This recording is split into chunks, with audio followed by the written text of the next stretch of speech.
All right. So it's my turn for the hot seat.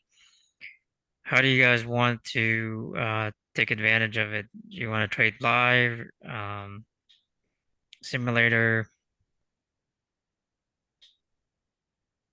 I think it should be your preference, Duke. What are you comfortable with? I can barely hear you, Darren.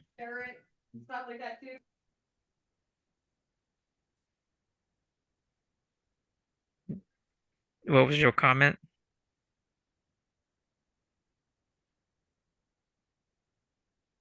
Sorry, can you hear me better now? Yeah, it's a lot better.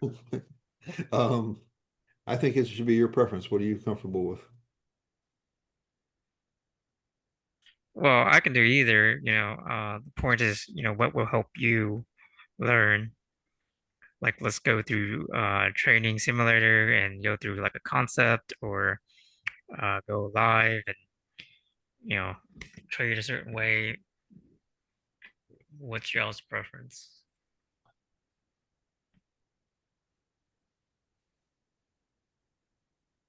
It really doesn't matter to me. Ron, what's your preference then? Live trading or simulator doesn't matter as long Okay. as I learn. All right. So as far as analysis, this is what I would do. Start off, it's like, okay, I got a little channel. I have a range here.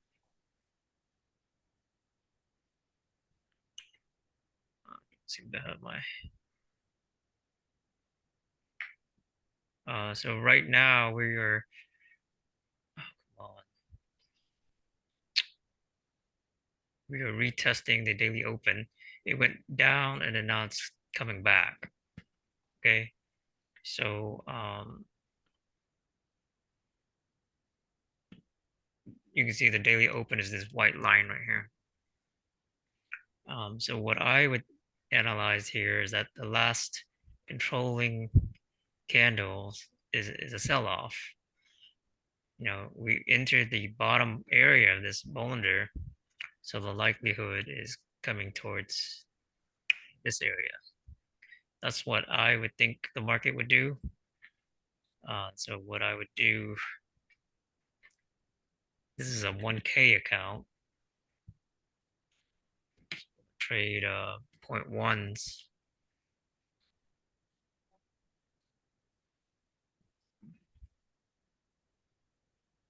but I would basically put on some cells like this. This one doesn't seem to have Bollinger. And aim for this level, which you can see it kind of bounced already. This is where it flattened right here. So then it touched, bounced some.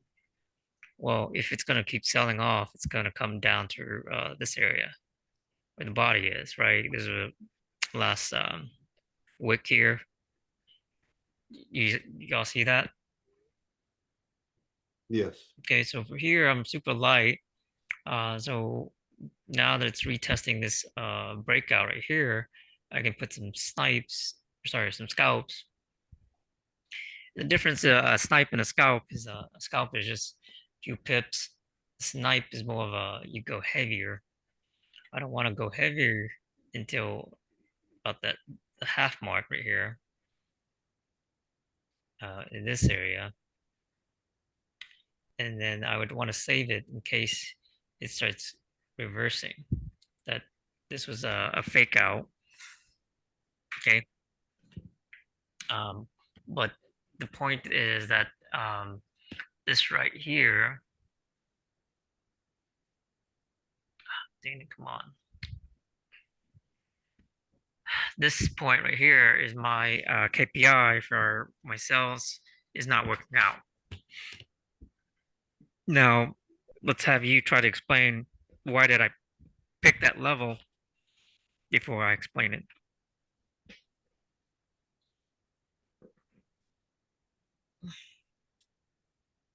You were on a 5 and you said this is your level, that middle That's the Bollinger. KPI that I say, well, at that point, I am now counter trend and I need to basically get out of my cells.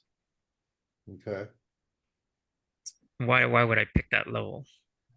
You're just, this is right about 50, if not just a little, so that is just over 50%. So there's a Yeah, good chance that it could keep continuing up. exactly. That's also the Bollinger. So if it doesn't bounce on that Bollinger, it's likely to engulf to 100% retracement, right? Yes. So that's exactly why I picked it, was because that is a 50% of the last drop here to here, right? Okay. So it's also the retest of this zone right here, this breakout. If it doesn't bounce and start dropping, then it's likely to keep going up and up in this area to this green line right here. Right. Any questions about what I just shared, analyzed? No, no.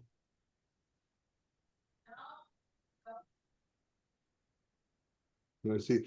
Well, I'm gonna say, I see you're getting your structure off the 5 minute. And I know you talked over here where you're in the last down candle. Well, So, it's the but same too right here, here on the if you're 15. looking at this, you got this channel here as well.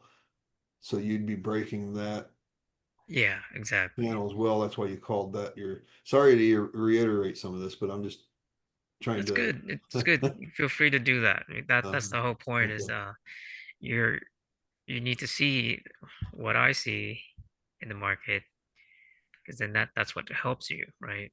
right. Trade better. So I see you're using the 5 minute to use your immediate structure that you're trading off of. So basically, I mean, this is your channel, yes. Hmm. But if you go down to your 1 minute, you're actually letting it go up right around. I'm gonna roughly say right about in here. That's where you're saying your takeover is, that it's going back up. Where Yeah, yeah. yes, Because my initial thoughts right here is this is the breakout area, right? uh-huh, Uh, basically where the Bollinger flattened, right? So if it comes here, retests, and it doesn't drop, then what's the next level? Well, it is right here. right. So it's just putting So in basically the price cycles. The price cycles or price levels, whatever you want to call it. But those are your good entries, okay, and it's also fractal entries too, if you think about it. Um, because with David, he'll say like, fractal oh well, here, you can add here, you can add here, blah blah blah blah. But in reality, the market's not going to bounce in any of those areas. It's like nothing. Because if you think right here, this is the 5 and the 15 minute Bollinger, okay, right? That you might get some wicks, but just by entering like that, you're just adding to your drawdown, adding to the risk. If that right, makes any sense. Okay, so right here you can see it's reaching for that Bollinger right now. right, See, it structurally, as far as the cells, I haven't failed, but I'm already at risk, being that okay, here's my layer one. It's now starting to reach my layer two. That by the time it gets to this layer three, I need to start getting out of this level one. Does that make correct. sense? Yes, So as far as a pick and pop kind of thing, only 3 layers. By the time it hits level three, I need to start picking and popping, getting out of level one and twos, lightening it in case it keeps going against me. sounds good. And you can see right now it's dojiing. And so what if I didn't enter, some cells right there, like 2, 3 pips? Well, if I'm gonna do sales TP 5 pips, I should at least plan for myself 5 pips apart. If I'm gonna do 2 pips, then yeah, sure, I can add more layers, but there's a high chance sometimes it can go, 30, 50 pips against you. I was in a buy and just closed out. You mean you bought right here? Yep. Yeah, that's perfectly fine. I didn't enter any like the market had already gone like right here, so I didn't want to buy right there because we were Yeah. buying against a supply zone.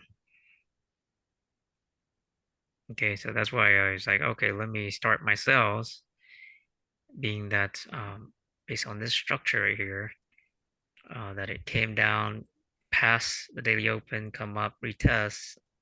I'm thinking another wave to the downside. So the way to read this is one wave to sell, the second wave, and then should have a third. Okay. The market tends to move in waves. Okay.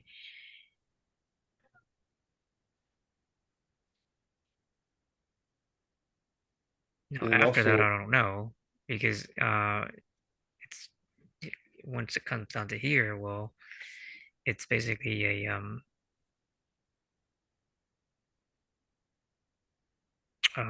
bounce point for buys that it could just reverse and keep going up and up and up. I was looking at this here and um Let me clear my drawing. You were looking at what? Okay. I was looking at that right there. And my SMI was down here. That's what I was looking at. It was right here also. So I thought I'm gonna get it and see if it bounces and it didn't. All right. So right now, this good shot, especially once it starts engulfing like this. I'm gonna zoom in on the one. So at the moment, this is still in that fast channel as far as a 1 minute. So it hasn't broken that channel. Okay. Now, could this be the flag, meaning that he's a pull up, continuation kind of thing? We don't know yet. It's when it kind of tries to come up here, retest, and then it starts engulfing like that.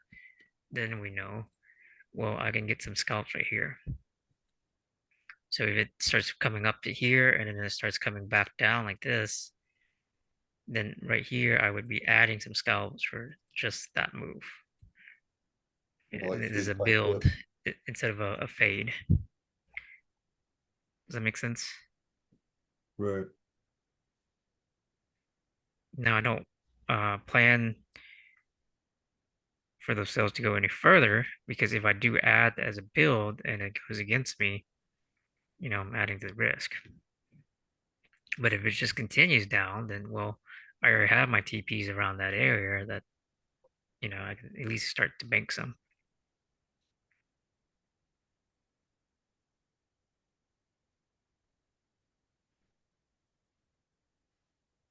So when you were on the 15-minute chart earlier, Uh-huh. I see this is consolidation here. Right. But if you also look at it, it's got I see it. Yes, we were in this down channel here, but I see it as easier to break this and come down to here because if you look at it, this is a bigger consolidation. Yes. I agree with that analysis. All right, so there's that pullback, kind of a doji-ish. I'm gonna wait for the next candle to see if it starts um, engulfing down.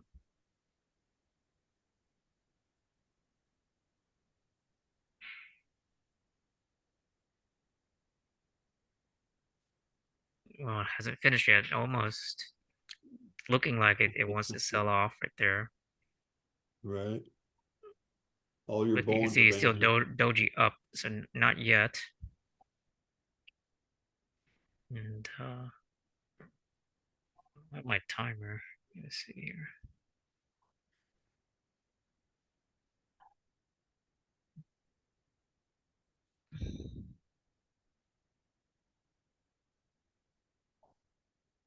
Oh, come on.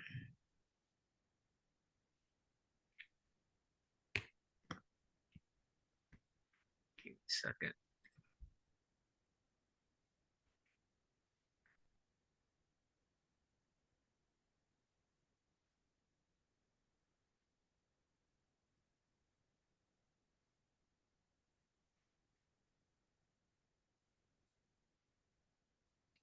I have like 5 MT5 instances, and so it's like sometimes I forget which one's which.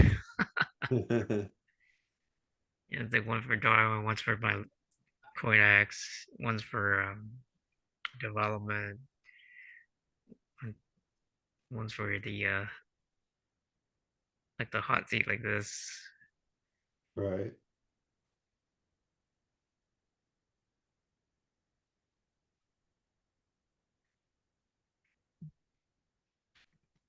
All right, so there's that bounce that's talking about could continue up. And right now I'm still at level 1, so nothing to worry about, right? And very light.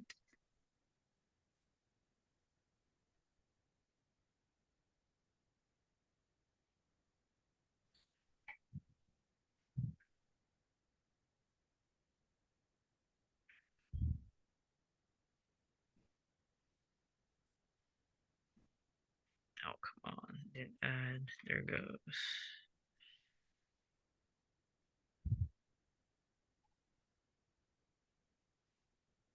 Market's so freaking slow.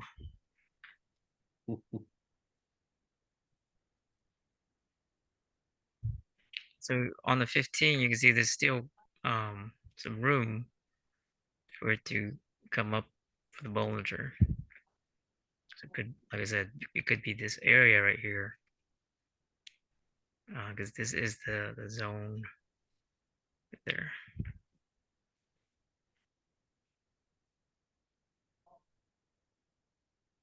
All right, so there's the half. Now I'm waiting for it to start to engulf down before I want to build.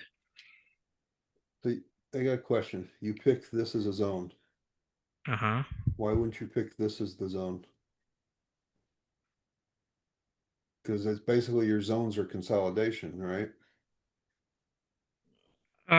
Yes, but if you really look at it, it didn't like do this. Okay, it just this was more of a half step. Like it dropped, came up, dropped. That's not a zone. Okay. A zone, if, as a consolidation, you can see it went up and down several times. Okay. Okay, that's why this is not. Could you call this a zone? Sure, because you see it went up and down several times, right? Right. Okay. So um, if you look right here, half step, basically 30 minutes, right? So that's why the zone. Whereas here, you can see it's one straight wave. Okay. Makes sense. Yes. Thank you. And then that terminology is from OTA, as demand zone, supply zone, and that's where you buy and that's where you sell and stuff like that. Right. So that's something that David doesn't really talk about. He just talk about price action.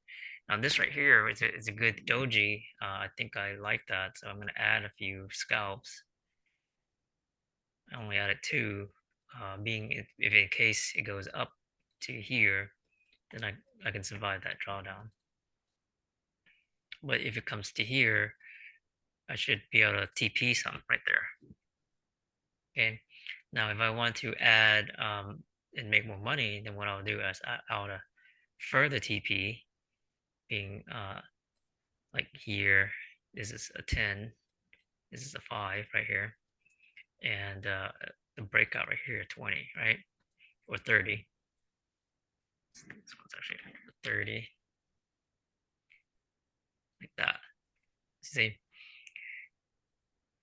So then I do a set of trades. But the reason I do the scalp is because if it's going to retest this before it does this, so it's for a slower channel, you know, Mm-hmm. then at least I can get the TPs.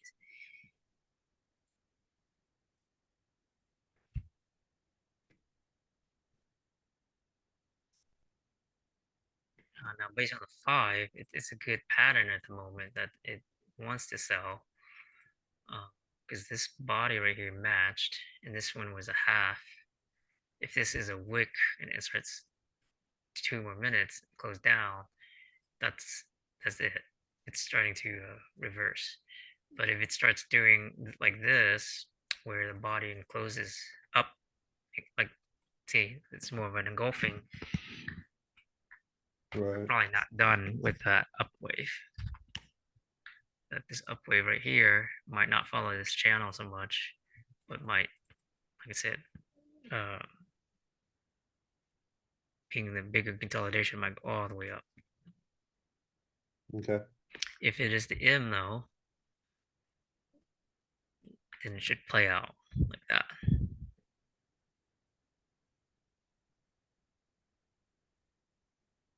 Okay, so in this case, okay, I added, I was wrong. Now, if I'm wrong, I can lighten. You can see I'm already 1% drawdown, which that doesn't look right. If I'm in 1K account, the max I have is 1 lot at 100. I have 0.6. So then I'm a little heavy. Didn't do my math correctly. I was trying to do 20 trades, you know, for normal for you guys, but Yeah.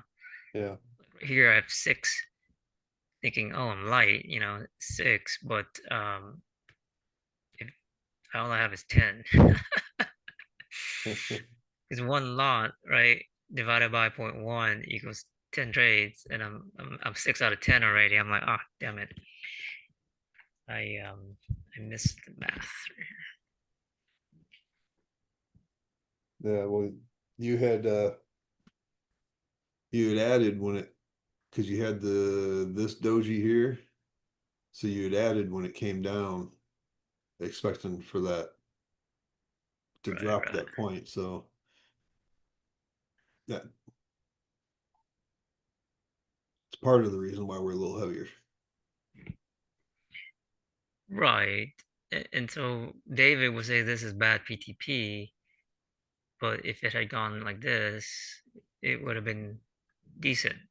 Right. So in And the this case, pattern yes, I could showed. lighten this load and you know, bank some losses. Um,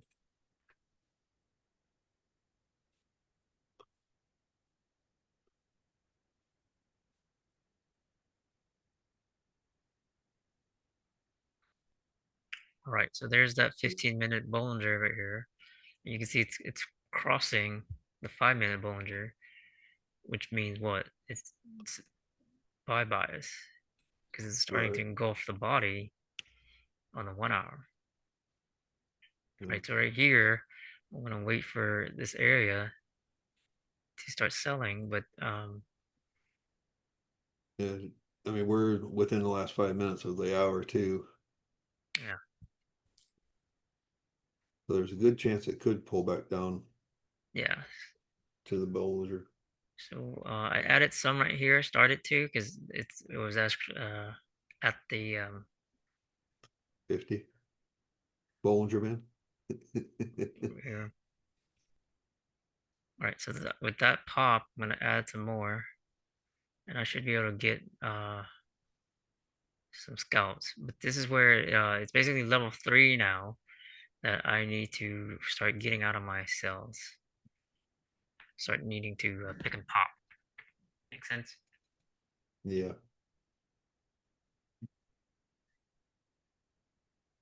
Break even is not great. Not showing up for some reason.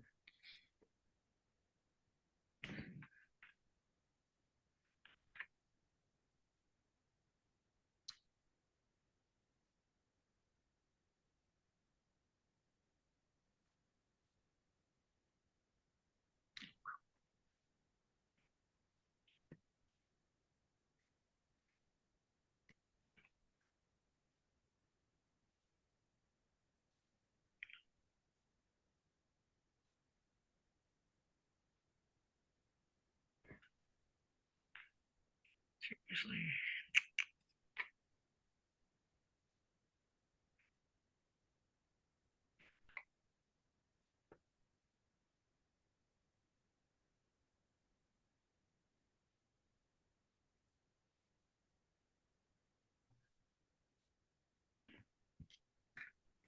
All right, so you can see my break even is decent. It should come back and then I can at least exit some.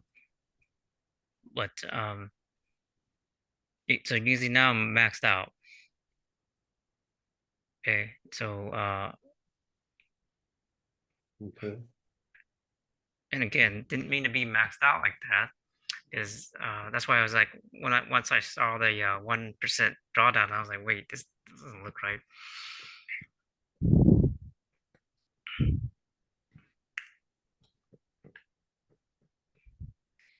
And part of that was, like I said, I did my math wrong. And this is a 1K account, not a 10K. So, Right. whoops.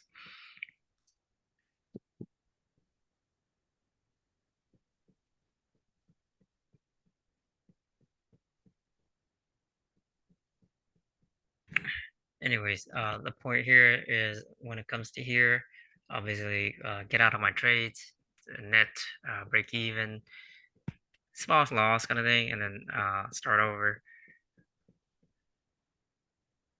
Okay. But anyways, the whole point of doing this is to have you guys recognize when you need to cut, because too often we hold on, like a hope and pray kind of thing, even though we know the market is going against us. Right. And it's not easy to cut, but you need to practice that. That hey, look, if you got it wrong and you're stuck in countering and you're not able to recover, you need to get out, because if it keeps going and going against you, you're gonna blow your account. You're gonna risk out. You get, instead of like here, basically 2-3%, it's gonna come into like minus 10% or minus 5%, whatever.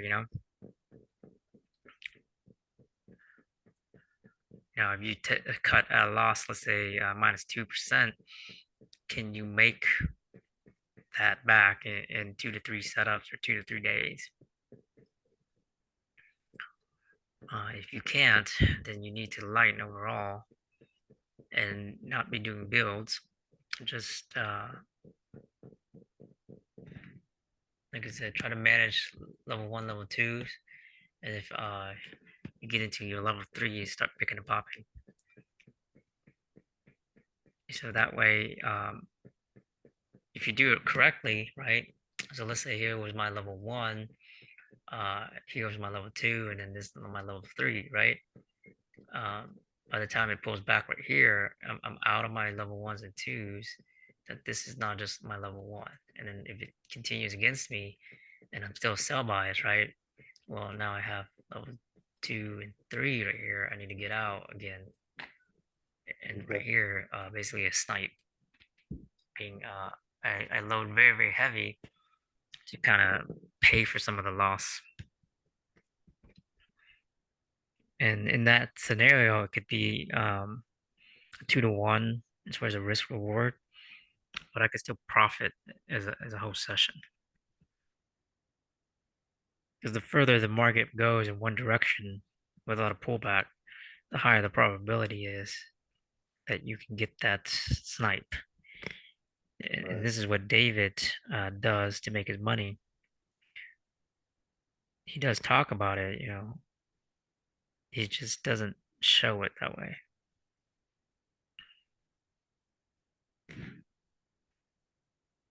All right, so there's the pullback. And again, because this is the 50 area, and because I hit an L3, it doesn't matter. I can't hold for this. If I was L2, I can hold. But as an L3, like I said, I need to pick and pop right here. I need to get out. I need to get this back to a level 1. Okay. So in this case, because I didn't do the sizing properly, I will have to take a slight loss because once it's here, with commission and stuff, you slightly down.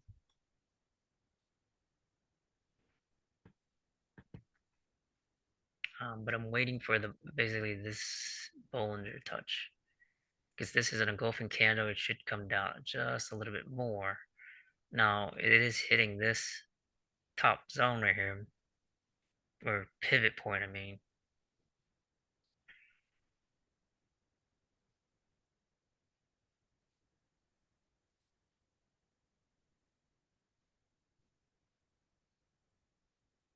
It's not great, but like I said, since it's engulfing, it should give me a wick for that.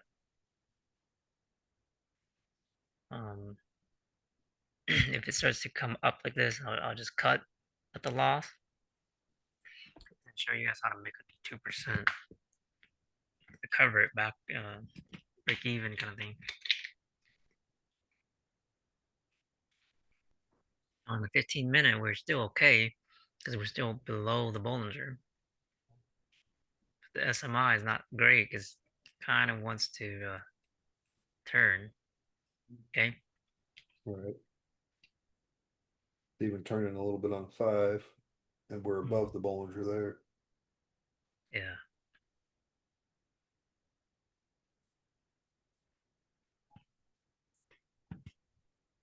And the hour closed, but you can see it's, excuse me, kind of a range. It did kind of reject the daily open here because it went down, but now we're above it. Right. Both of them wicked, and the bodies are the same size. Yeah, exactly. Anyways, you can see it kind of wicked right here. It barely wicked. But anyways, it should drop. Being that the doji should continue to give me a wick down, and then I'll close my losses first, so I can get out of my worst trades here.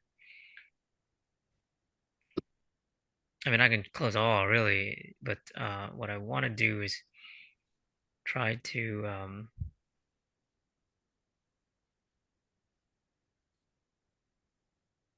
come on.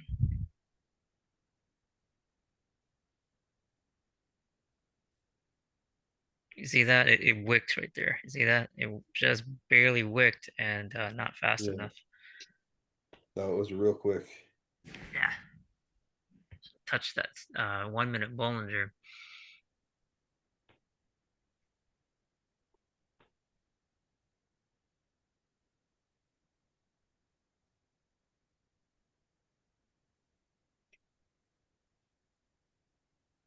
Now on the 1-minute, this is a good sign. It should give me a little bit more of a drop, meaning that this is turning red, but you can see not quite there yet.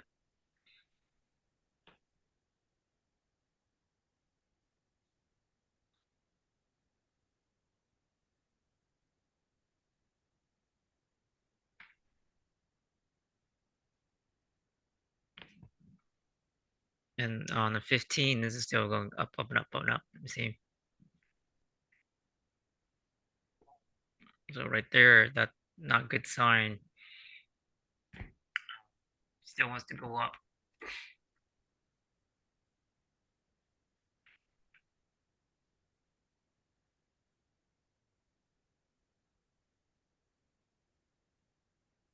at this point, like I said, we're at danger zone, and then I basically need to start looking at cutting.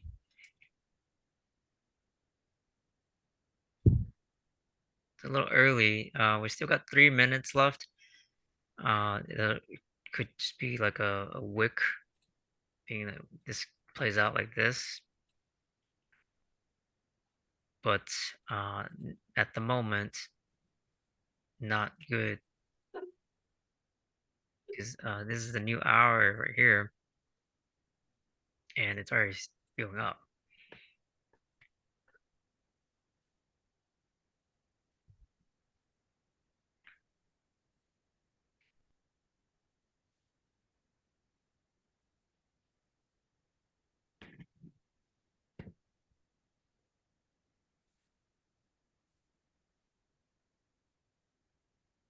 All right, so better sign right here, but we got 17 seconds with this engulfing. And if I had more margin, I would have add, but I'm maxed out. So I can't add. All right, there it is. So there, you can see I'm basically right at break even. That I need to start closing. Okay, now if I want to take the risk, then I can say, well, based on how this right here is rejecting the Bollinger and everything, it should come down to here, and I could still profit. Okay, but like I said, being that I hit level 3, I need to start closing here, because you see I can recover from this right here very easily. 0.06 loss. So I'm going to close all right there. And then I'm going to start over. So if this is truly going to be the drop, I'm going to put my I'm going to do 2 sets. I need to lower the, oh,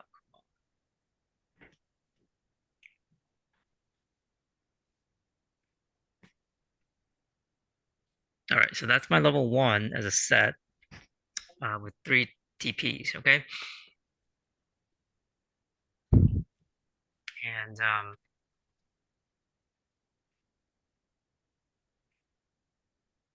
we'll see if this is going to reject right here, being that especially when it comes down to here and rejects this, that's your sell-off. Okay, because if it doesn't bounce right here like this, then it's breaking that channel, you see, and it should come boom. Right. At least to retest this 15-minute here.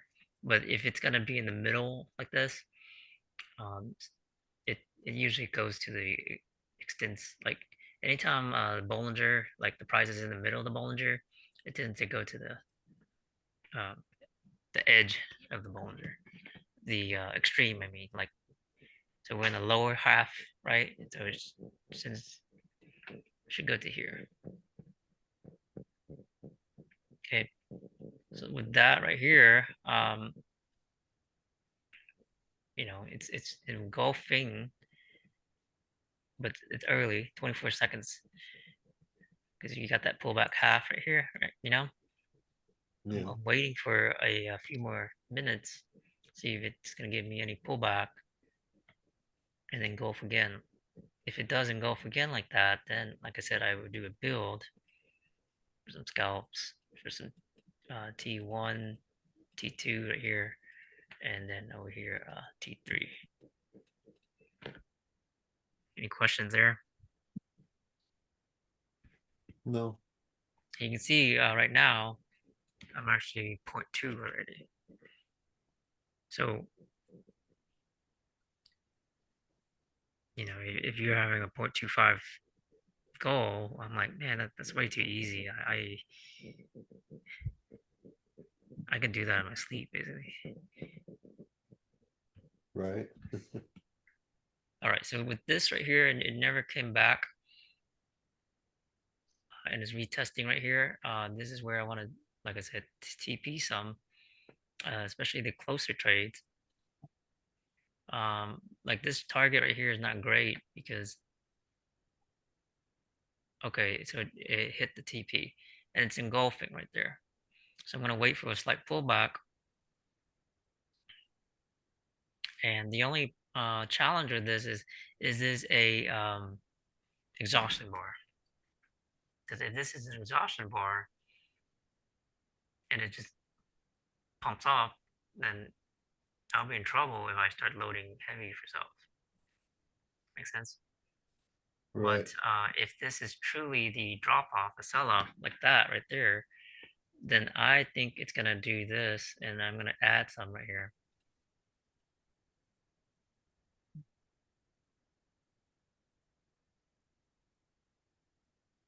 Ooh, I added too many because I'm almost 50%.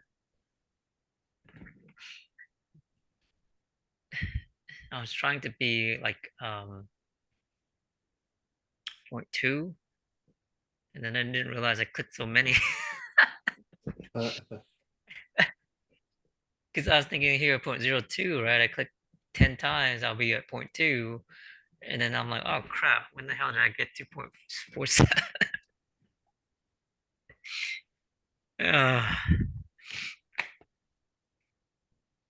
All right, so this is a good sign on the hour for the sell-off. You can see it touched the Bollinger and then it bounced. I was trying to hit the TP, and that's where my TPs were. It's just it missed. You see, based on spread, it missed. So not great anymore because now this could be the rejection. If this starts wicking up and starts going like this, and that's your buy off, and then take the loss and sells and flip. But if it stays below, being that hey, it came back to the half, and then it starts engulfing again, with 1 minute left. So what I'm watching for is this body right here. If the body can close below, then the likelihood is a drop. And honestly, when I was trying to do it, I was trying to hit intercells right here to get the TPs right here, but it was late and execution wise and all that, it missed, and I'm like, oh crap! So now I need to lighten. It's too heavy. If this goes up against me, I'm already in trouble.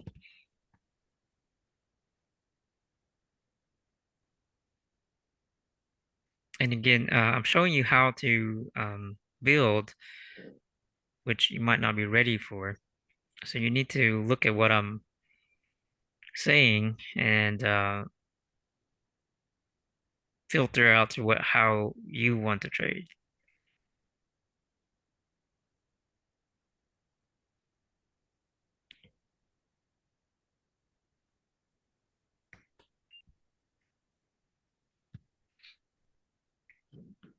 All right, so that's a good sign right here. And not quite an engulfing for the body. So we need to wait for the next candle. If it starts dropping again and closes below, then I would be more safe or more assured for that overall M. Okay. Do you see that? Here's the M kind of thing. Yes. Here's the half, and then if this is the M, that's how it would play out.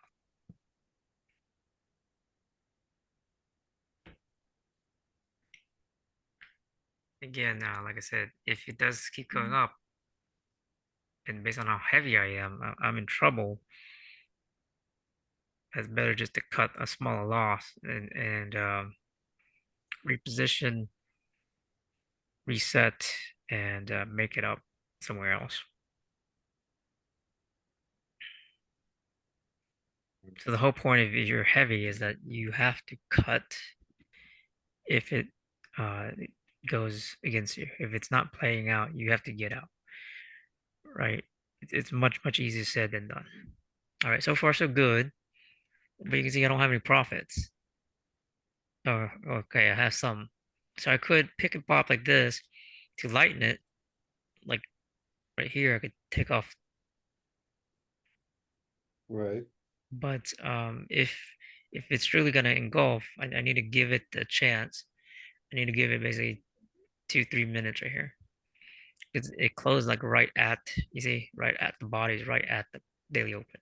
And this right here closes below in 2-3 minutes. It's likely to work out. So Yeah. I gotta give it that breathing room. Looking at the 5 minute, Correct. um, you're below the center Bollinger Band, and the Yes. one before that wicked, so there's a good chance that it should retest that wick at least. Right? You mean this wick? Yes. Well, if you do a 0, a 1, a 2 kind of thing, yeah, but the likelihood is ride the wave, breakout. Okay. Okay. Okay. That's why I have some TPs right in here, being that it could come here and still bounce. But if this is, like I said, at the third wave, I should expect that right wave drop. Like these TPs right here, you can see it's below it. I would move it down because these are not going to hit. So I just move it. And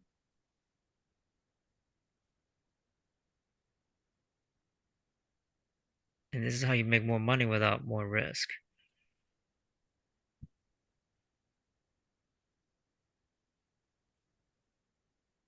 Okay, so the point here, I put this right here because here's the body, here's the top of this pivot.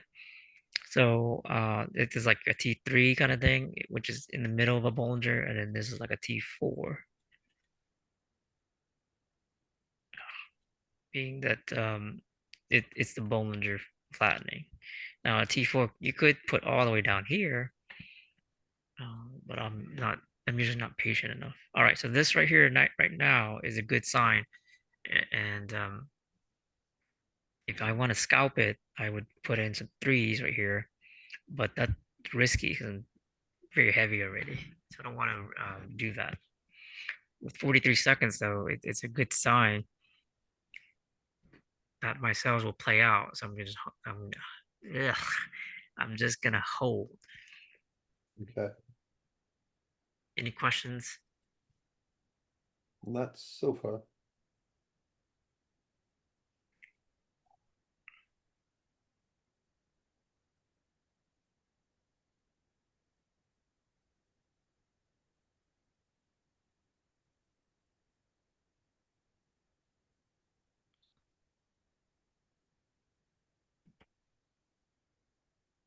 I was hoping that candle would stay full candle, but it wicked back up.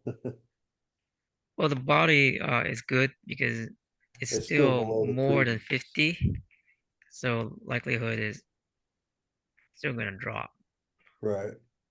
to right there.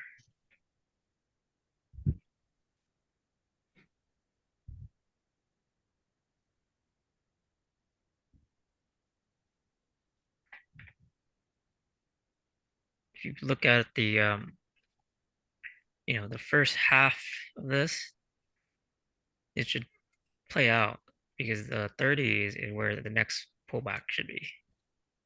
So as it comes to here, what TP some pullback and continuation. Makes sense? Yes. And that's what you're talking about with the two, right? 0, 1, 2.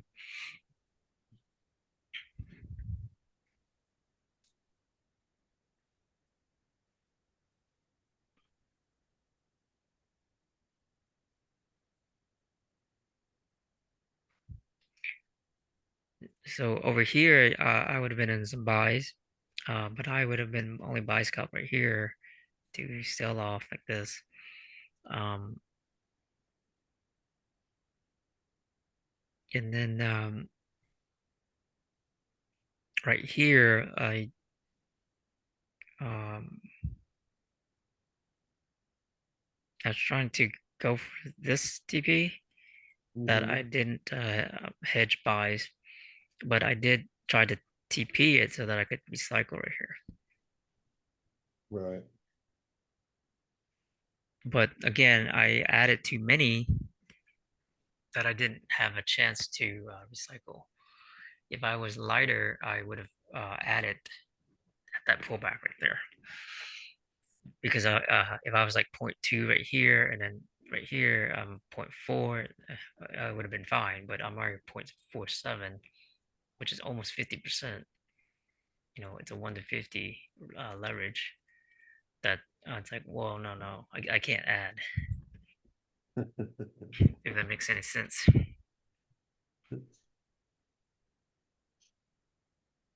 So you do have to pay attention to your volume, okay? And as a general, 130 is a safer play. Anytime you're pushing 1 to 50, um,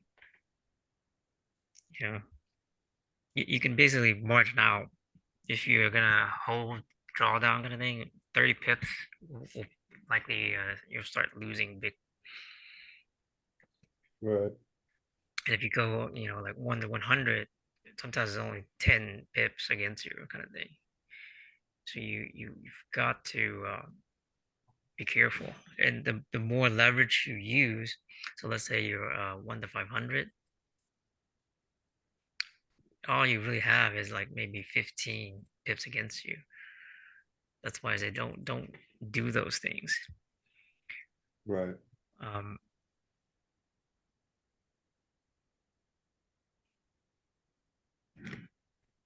all right, so there it is. Should come down, should hit some of my TPs right here. And you can see I don't have all the TPs at one level. I have it in an area, being that it's this Right. wick area right here. You see that on the 15? Yes. I don't know if it's gonna hit or you know, based on spread and stuff like that. So Anyway. could I manually take off some things? Sure. But you can see right now in 0.25, I'm like, oh man, I'm done for the night. But this Ron, you have to learn how to go heavier Yep. safely. And how I was describing like how to read the price action is how to do it.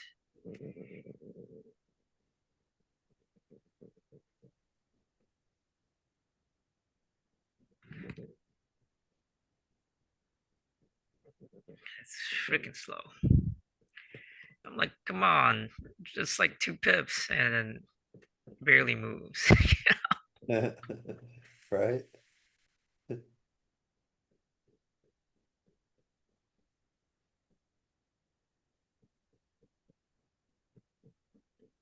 It's like, just give me the freaking 2 pips, right? Yeah.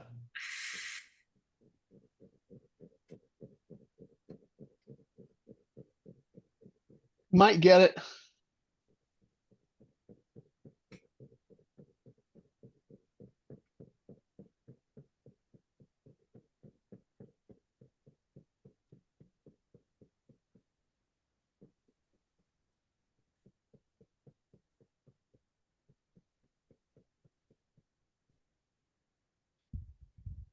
Should be close. No, It's like, still not.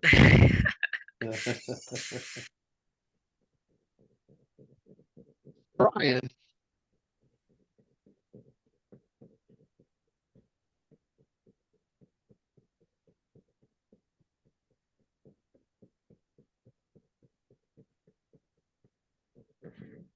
Like, come on, seriously. Ah, this is where the market is just so boring because it's like Yeah. it's just crawling. Like it's doing it, and come on. Like you I see, did. it's just like Did you hit it? volume. For 1.14. Well, if you want, let's say 1% or whatever, it's like just close out.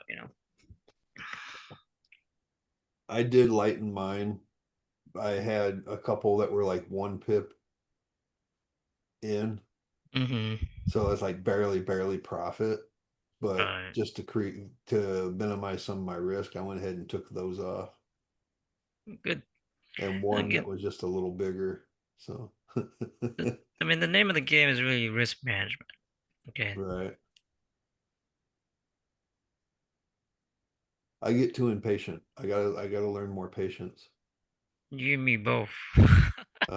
Yeah, because I'm still I got that trigger finger. I still load it all in. So and that's I keep kicking myself every night. Like, why'd you do that? You should know you're not supposed to do that. Right, right. You quit that. Don't do it again. Yeah. All right. But So here, it's when it comes down to here, this is what I do is I take off the closer trades. So once it starts TPing right here, all these are the biggest risks, right?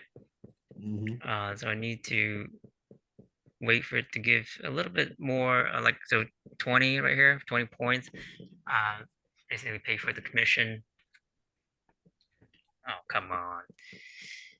I mean, I could take it off right here, and it's just maybe break even kind of thing. Now this is a demo account, so there's no commission. But if this was a live account like this, a 14 or 15 would just be like break even due to commission, right? right, I want to bank a little bit of profit, and it has room based on this Bollinger and like right here, this wick. It's kind of fractoring, and the body is below this, so it should give me that drop. And it might just wick a little early, like 2 more minutes. I might just get a wick down, and that's all I got. right, But the point is, I gotta take off the bottom trades first and let my winners run.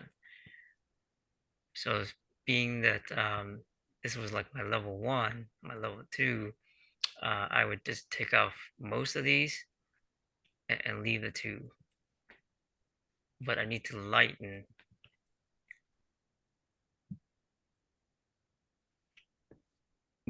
I need to reduce the risk. Why? Because if excuse me, this is a 0, 1, and a 2, and it goes up again. Well, now I would be like -5, -10. Can't bear it. Makes sense? right.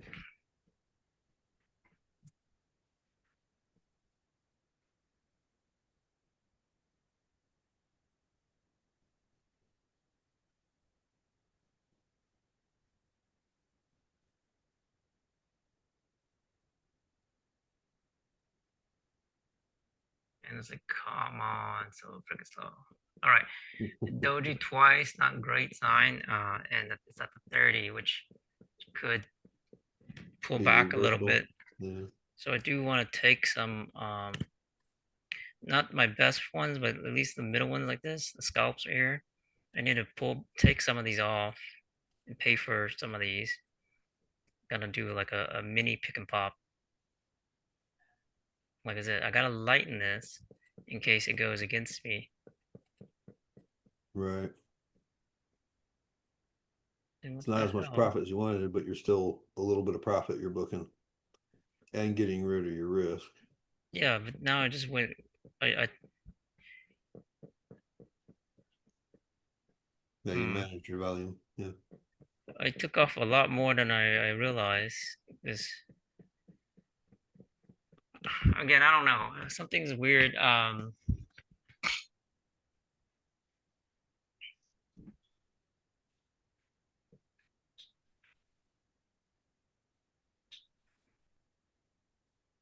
So see, so basically I'm out of all these trades down here as well as like what you just did. So I have 2 trades on up here. Um, Generally what I would do is I'd wait because okay, yeah, this is 1, 0, 1, 2. If it broke this, I would try to wait for it to retest and then come back down. And I put my stop loss right there and I try to let it run because I don't have a take profit on it. And a lot of times I get knocked out right there. So I'm putting I mean, it's a safety, but I'm putting my stop loss too close. I feel. Mm-hmm. Does that seem like that's too close to you and your what you would do? Because I'd put it right at the bottom of that range. If you're gonna let it run, putting a stop loss like that, you're likely to get knocked out with spread. So I usually don't do it like that. If I want to secure my profits, then I might do like this.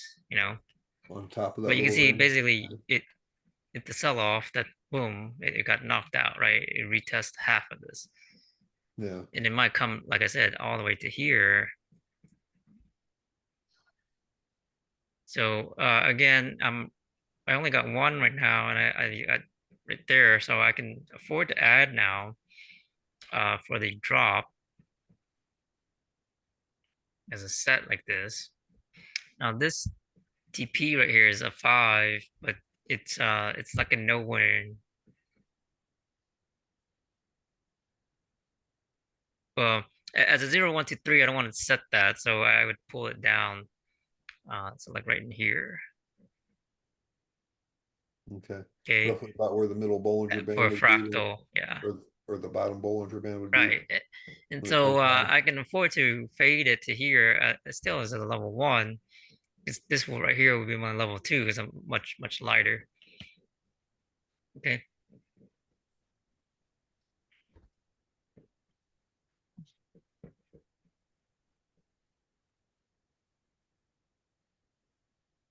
All right. So now that it's going to here, I'm waiting for this Bollinger right there.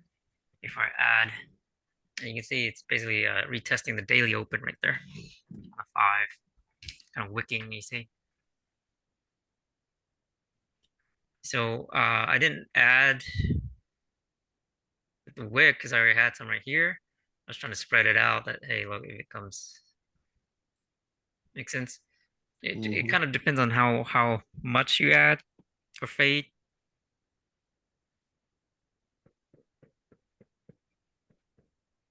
So if you're gonna put on like 2 or 3 sets, you need to spread it out in time and in price. Because I've uh like that trigger figure, I've been guilty of putting on too many, too heavy too soon. Um, Basically right at the same things, and like, oh, I did spread it out. Yeah, they're all like 2 pips apart. Right. It's too much risk. You know what I'm saying? Yeah. If it's like, let's say 5 pips apart, 10 pips apart, yeah, okay, that's fine. Because as a scalper, I should be able to recover some, or pick and pop and stuff like that. Right. But you got to spread them out so you're spreading your risk out so you can grab Yeah, profits exactly. here to take out some there. Yeah, exactly.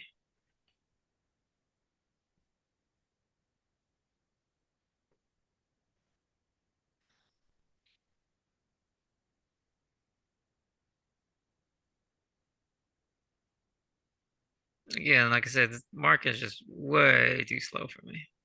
Right. So, like earlier when I was, 1%, if I don't want to do the slow market, I just cut it. I'm out. But in this case, I'm trying to show you like, let's say 2, 3%. And right now I'm risking profit, which means, hey, if it starts going against me and this goes to like 0.5 kind of thing, I need to just cut it. Because in the past, I would try to fix it, and then it's like, oh, damn it. Now I lost all of my profits, you know. Right. And so I don't know, maybe there's a obsession with trying to be right. Like, oh, I will be right. I will profit. No, and then you lost all your profits. So you need to kind of have that, I guess, a rule or I don't know if it's exactly a rule, but the point is you need to know how much you're willing to risk. All right, so Right. there's that touch that I was talking about right here. It touched the Bollinger. So I'm going to add a set.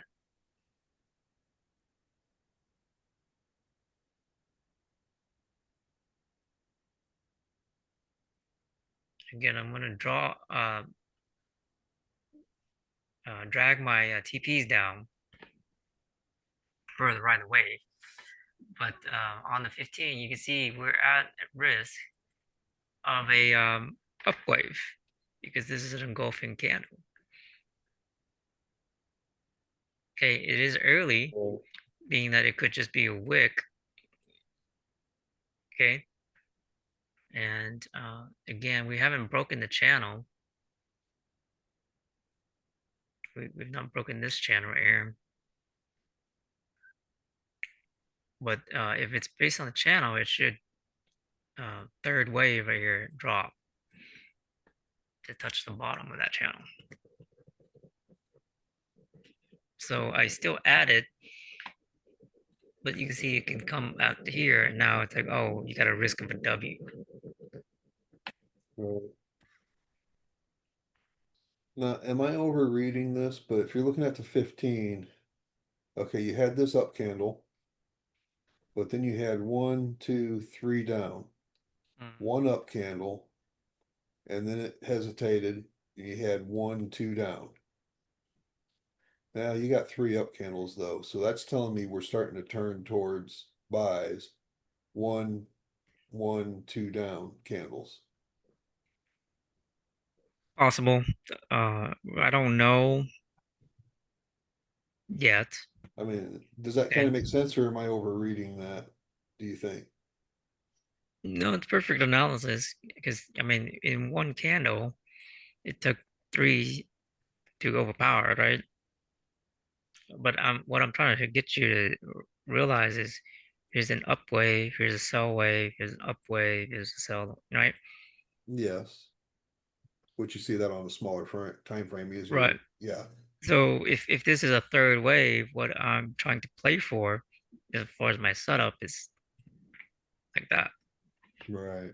Okay. And I might be wrong, and it might start ranging here and start, like I said, doing the W.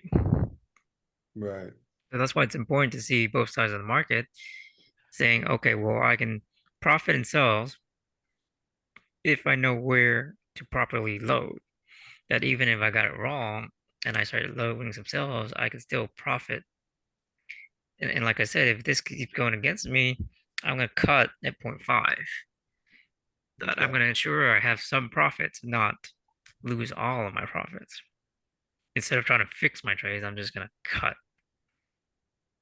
Okay. Yeah, so I'm saying I touch 1.5, I'm risking, half or so to make 2. So, 0.5 to make, because I was like at 1.5, right? So it's like now I'm saying, well, the worst I'm going to do is 0.5, but I should be at, 2.2 to 3 if it goes in my favor. Right. So this is proper risk management.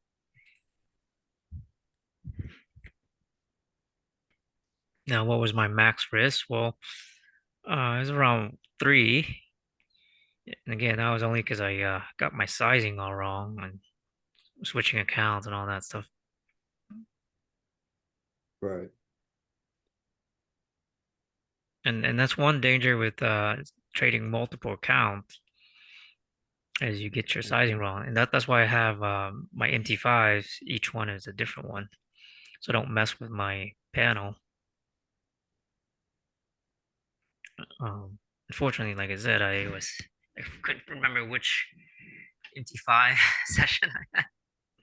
And my other one that I thought was my normal one I trade, I was like, oh, I have that set up for my coding. So, um,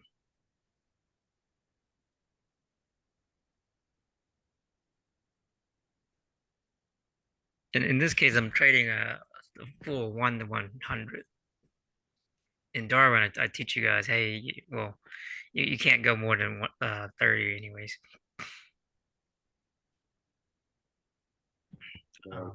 But you can see like right now I am basically 1 to 15, less than 1 to 30, because I have a chance of going.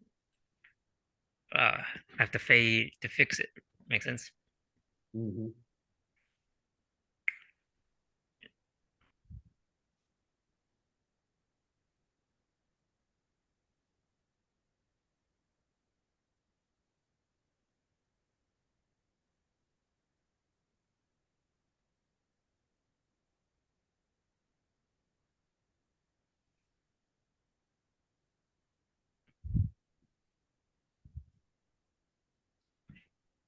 So I do try to practice what I teach y'all.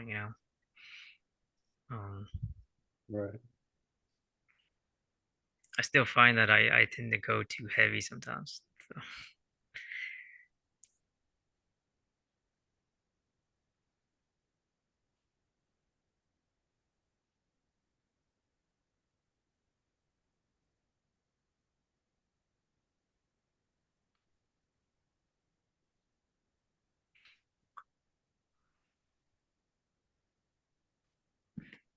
This is a market that puts me to sleep. All right, not a great pattern right here. This it kind of wants to do a like this, but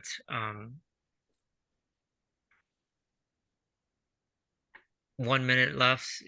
You know, likelihood at least come to here. So I could say, well, based on how it's kind of stalling right here ish, I could put on a scalp right there. Um, but really, I want to capitalize on it and saying, well, if it's gonna stall and reverse, it should give me the right of wave for a drop. Like this was the sell wave right here. Right. Now, like I said, based on this candle, it could be over. 1, 2, 3, and that's it. And like you said earlier, we haven't broken this channel right here on the 1 hour that it could go up still. So market, that's why this is it's hard to trade because you see conflicting information. One time phrase says this, another time frame says that. It's like, well, which one do you believe? Doesn't really matter. It's really how do you plan your setup? How do you capitalize on it? So let me ask you this. So you're looking, so here's one fractal. Got a little consolidation. You're thinking of making up second fractal. What are your thoughts of going ahead and just knocking this one that's in profit off? And then once it comes up there, go ahead and put it back on. That way you're collecting some profit at this point. Yeah, it would Yeah, suck if it went ahead and yeah. dropped, You certainly can do that.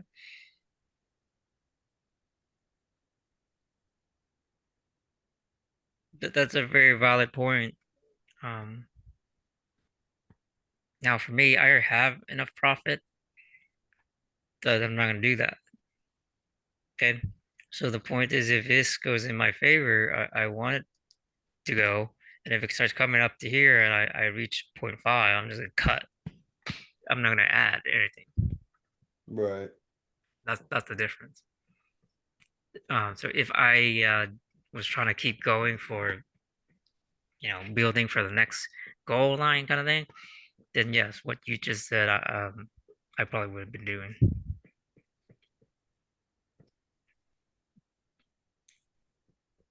Did that answer your question? Yeah.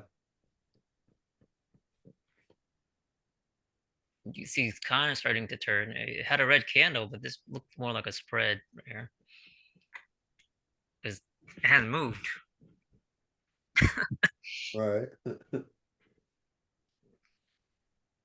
So again, it's like, oh, come on, market. So freaking slow.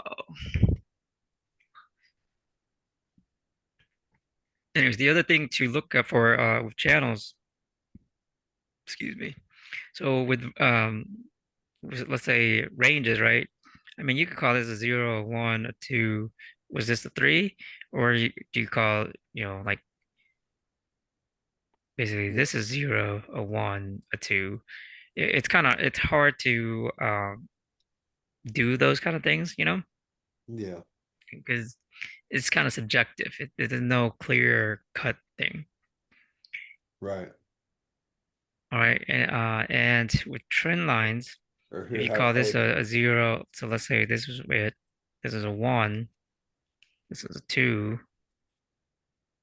Well, look, you see this on the third in this case, it broke. And the same thing with if this is the zero, the one. Now, do you call this a two or this one the two? It's like, but the point is, sometimes on third or at least the fourth right here, when mm-hmm. it tends to break.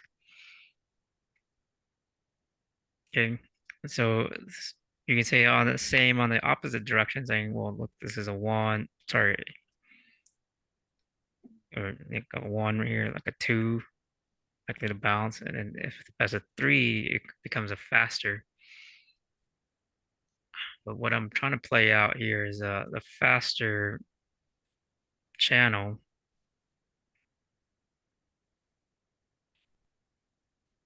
where the market,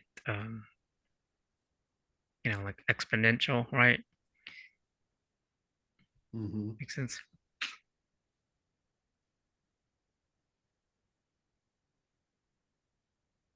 And again, the reason I'm in sales is below daily.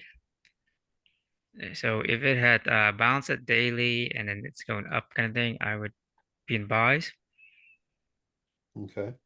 But based on how, rejection below daily, I just see this being filled based on the Bollinger.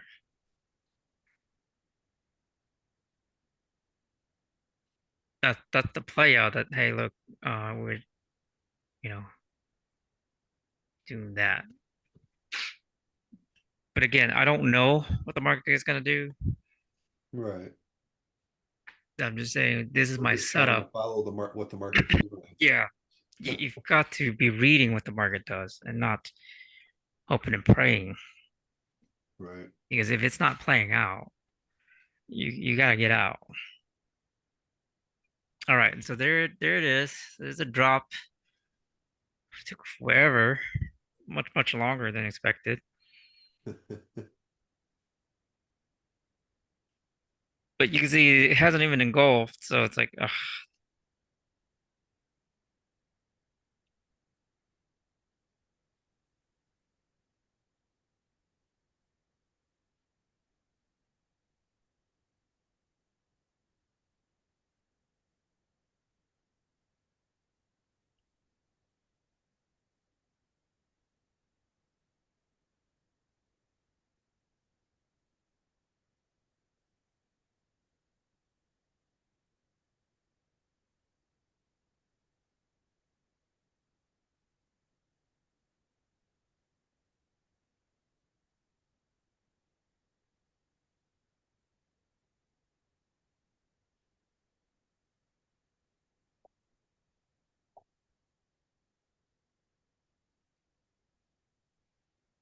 It's so slow, and it's like way too boring for me. It's like,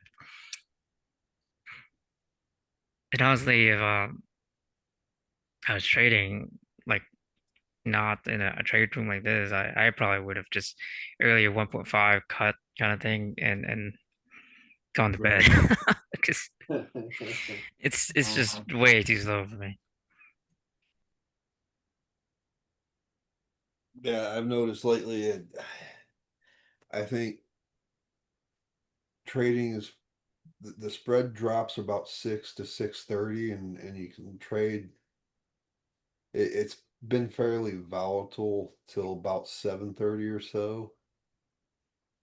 Central time. I'm not sure. I know you're central. I don't know about Robert or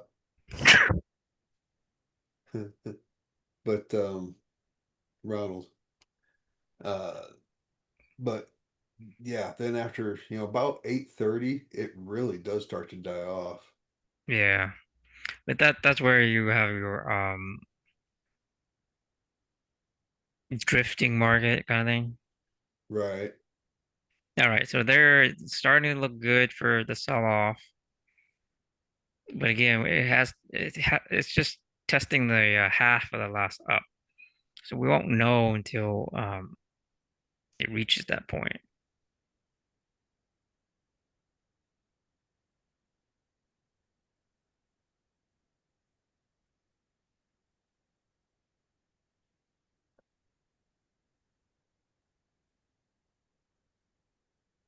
It's like this is where do something else kind of thing, like hey, you gotta have something else to do. Right. If I'm like, man, it hasn't even moved like 3 freaking pips.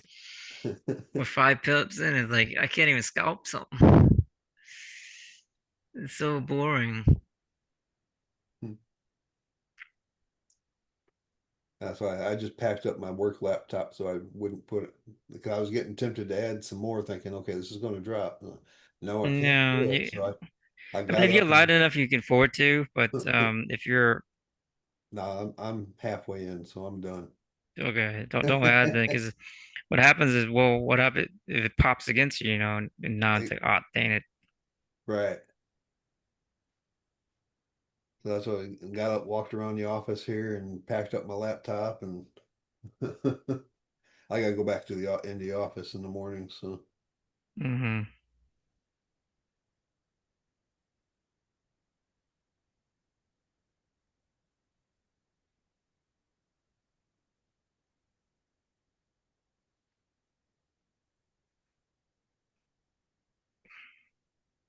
Well, I don't know what else will help you guys while we're waiting on it.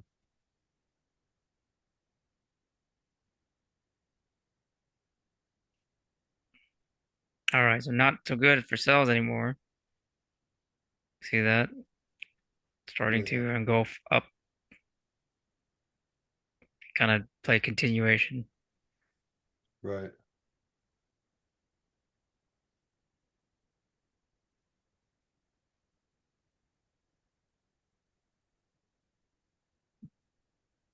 Yeah, it popped down a little bit, and it's come right back to the days open.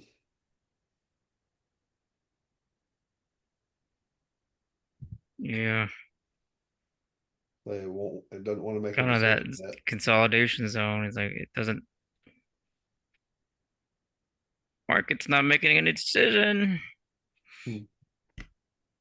We're at that basically a 50-50 zone now. You can go either direction right now. Right. Well, there's a little gap down. Little.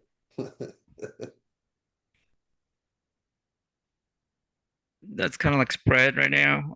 So I can't even Oh yeah.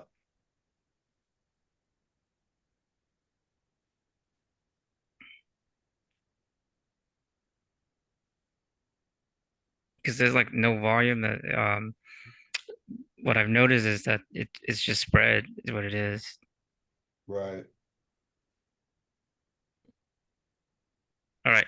This is a good sign for a sell-off because starting to engulf. And break. Yeah. All right. So in this case, this is a when I would add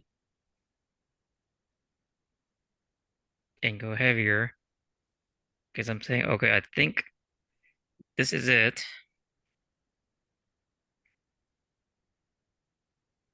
But remember, if it starts going against me and I'm like 0.5 risk, I'm just gonna cut. Make sense? Yeah. So I'm risking very, very little to make more money. It's basically Right. risking zero point 0.5 profit to make 2 to 3. yeah, exactly.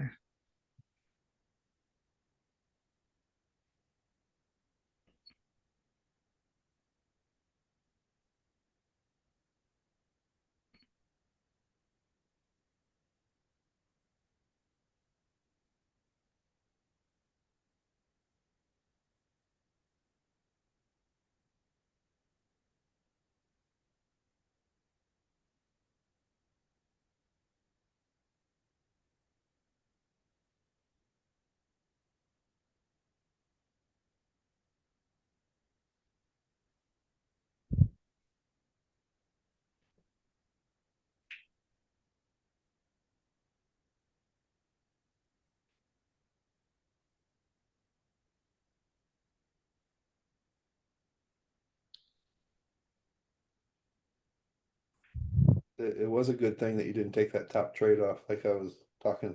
Because it never went back up to that. Yeah, Well, so far. right. If it stops right here as far as the half, because you can see it's just retesting the half of the last up, then that's when I would take off that top trade.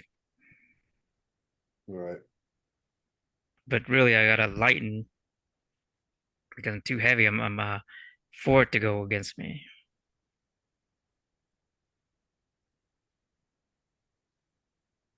And so with builds, like I said, if the moment it doesn't work out, you've got to get out.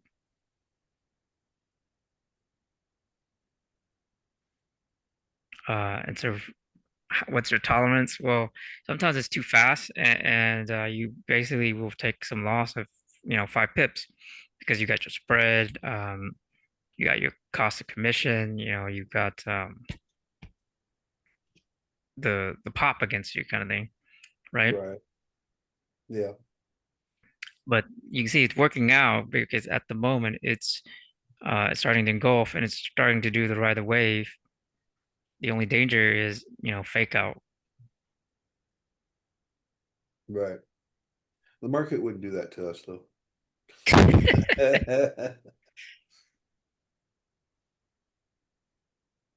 So if I'm looking back, I think we're getting close. Let me see something here.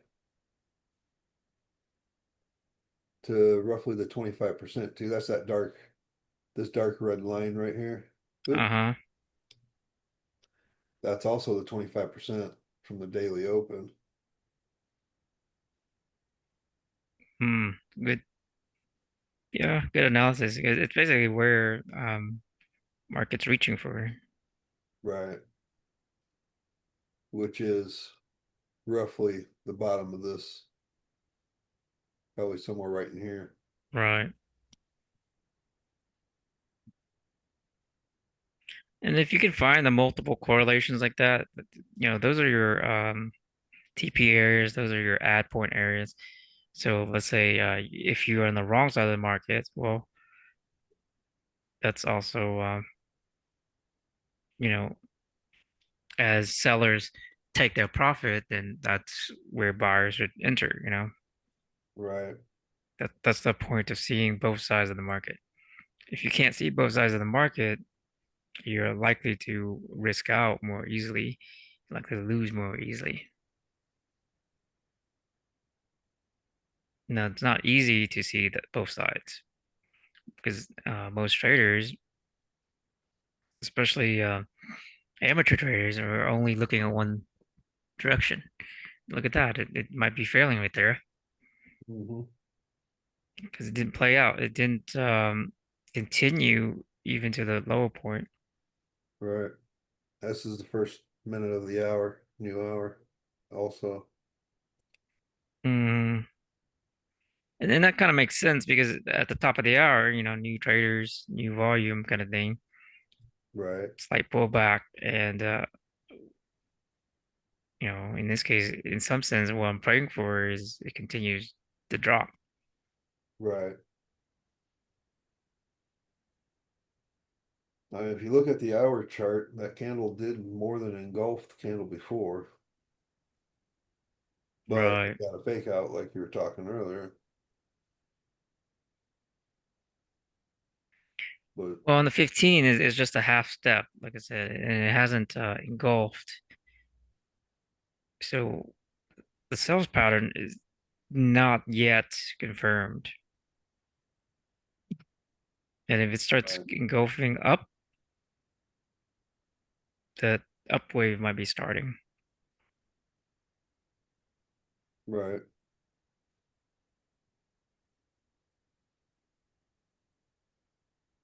Now, if you want to look at like at 15, you got your pole and then flag and then continuation. We're still in the bottom side of the Bollinger Band, lower half of the Bollinger Band. All right, that's a good sign right there because it's engulfing down.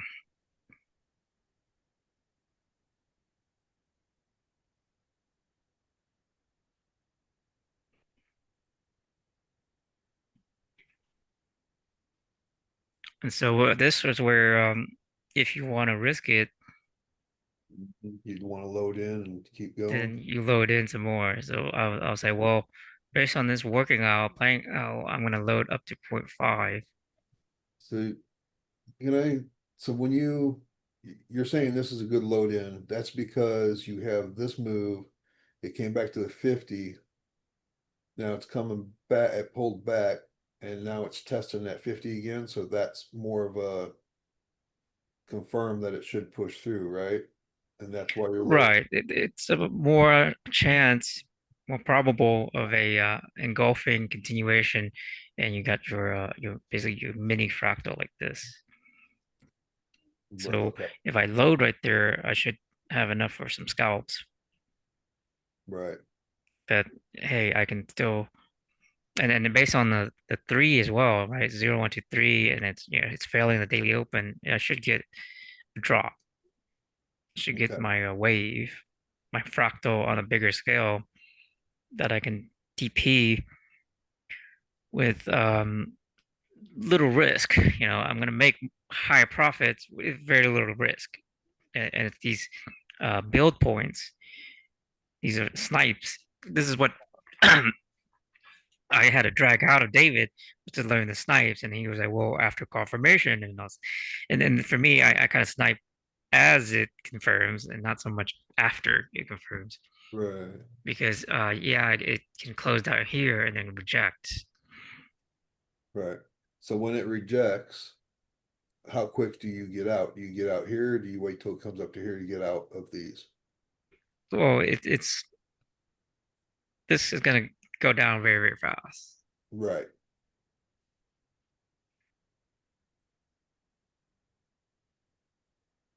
Okay, so you basically have to get out very, very quickly and say, well, either I just close all or I reduce my losers.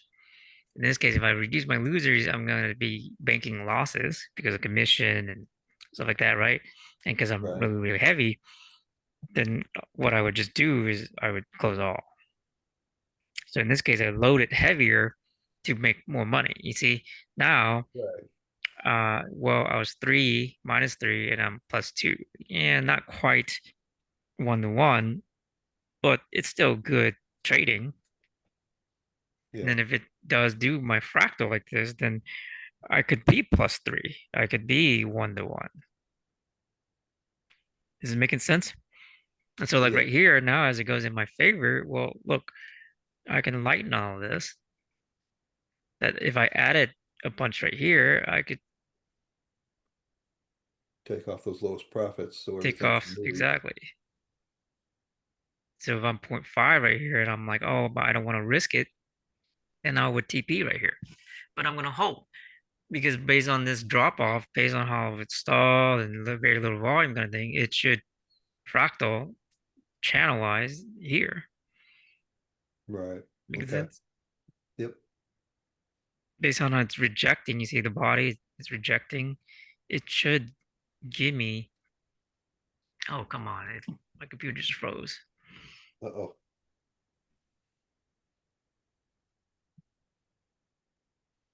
I was saying, it based on this right here, if this is the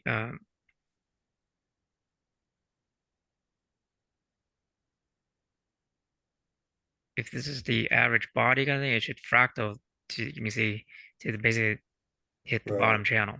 And that's what I'm holding for as a ride the wave. And it's like a takeaway from, David's trade of fun. Right. Okay. But again, I'm not risking anything. I'm just risking profits.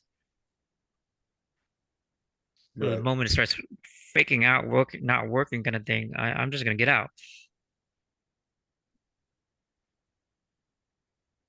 Why? Because I'm too heavy.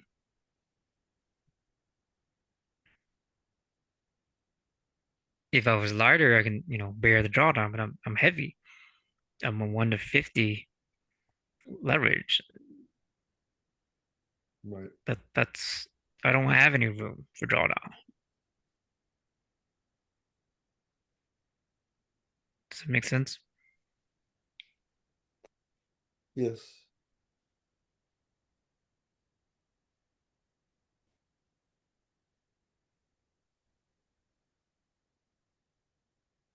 Now, what I'll notice is when I'm trading, explaining things to you guys, I'm more patient and I trade better. But when I'm by myself, I tend to get that I impatience, and then I'll click too much, kind of thing, you know? I agree 110%. I'm the same way. Because I've been better at managing since you and I are sitting here talking like this and trading together. Hmm. I've done a whole lot better with managing my risk factor, my volume and such, and my getting in placement. Yeah, but you can see now it touched right there, right? Now, is this a Okay. zero and this is the one? Because it was missing earlier, right? Yeah. And this is where it's hard sometimes. Because, It's right. but again, you can see now I'm a 1 to 1 because 3%. Right. And this is where I jump in kind of early and I want to put in my stop loss You to gotta try to let it secure all my run. You gotta profit. let it run. Right. And I get every doggone time I get knocked out on my stop loss. Well, the way you do it is, like I said, close your close. Yeah, close the Closest profit, closer. smallest profit. That's a mouthful to say, close your closers, and then let the further ones run Yeah. instead of doing the stop loss. Okay. Okay.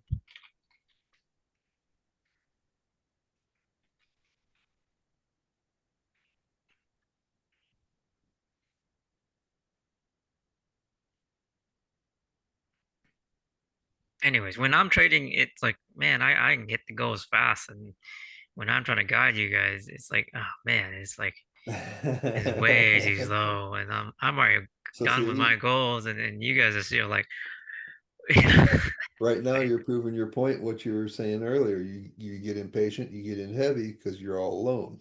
yeah, exactly. Like And on my but you are personal right hitting the now, goal. I risk 10% and I'm up 10%. Yeah, Right. but you can see right here, I'm a third of that. So my personal, I'm 3 times you guys. How much you up on your personal accounts? Well, it just came back to 9, but Okay. I was up 10, and I was tempted to start closing some,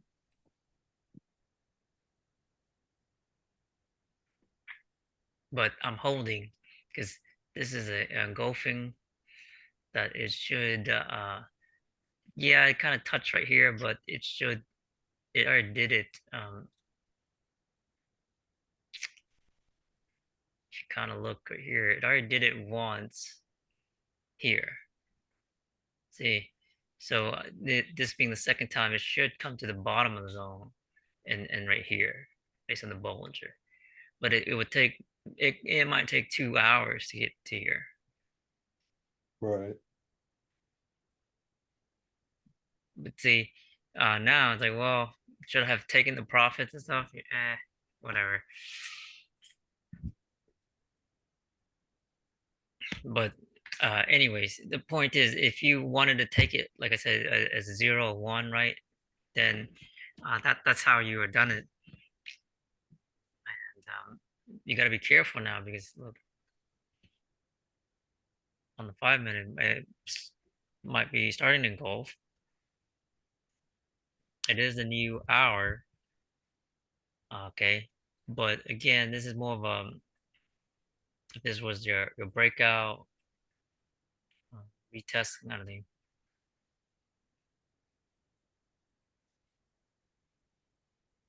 And based on how this right here just is leaning like this, it usually is reaching for the higher time frame Bollinger. So for me, I would still stay in my cells. Hmm. But like I said, I would close these kind of things, and as this is like not playing out, kind of, it's like, well, then I could start DPing, TPing, right? Reduce the risk, because if I'm here and it goes against me, I can't bear it. Does it make sense? So I'm telling you how I would do it. But right here, you see, I have to kind of give it that room. And as this is not working out, so kind of thing, bouncing, uh, like I said, I got to reduce this to lighten my risk, you see.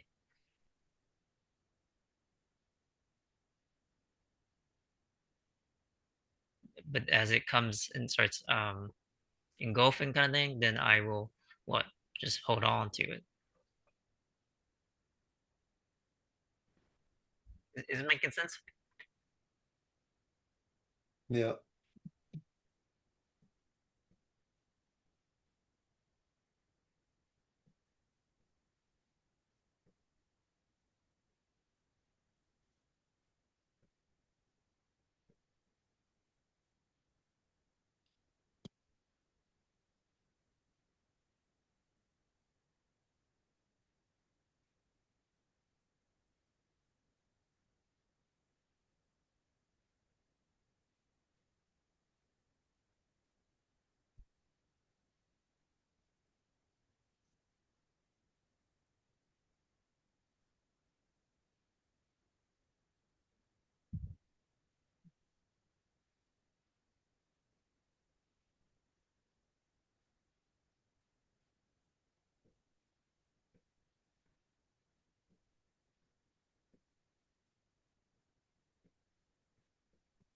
All right, not great with this wick right here, being that, anytime it gaps like that, oh man, okay. So not great with that. So then it's like, well, again, I would start reducing some of this, making sure I can survive, bank some money kind of thing. And then again, if I don't want to fix this or whatever, then just get out. You know what I'm saying?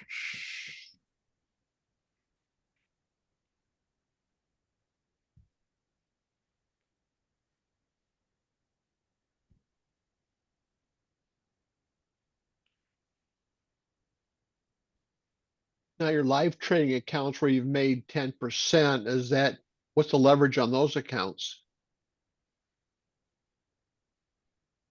It's, I basically set it at 1 to 500 Okay. coin X, but again, I try to stick to 1 to 100. Maybe the most I'm pushing is 1 to 200. Because anytime I'm loading it more than that, like 300 and stuff, oh man, it's very, very likely to risk out or lose. Because if you get the timing just barely wrong, kind of thing, it's -5%, -10% very easy. How do you fund CoinX? You have to go through a crypto, so I use Coinbase. Okay. So basically, I do. What about Kraken? Can you use Kraken? I've I've never used it, so I don't know. I've heard of Coinbase. I know you mentioned this the other day. You, uh, how does that? So I use Cash App and I turn it into crypto, Bitcoin, Yeah, I have but Cash there App was as such a well. high Uh, fee I, on there. So you said you use Coinbase. What do you turn that into in order to lower your fees? USDC and in Ethereum as the least. Because when I was doing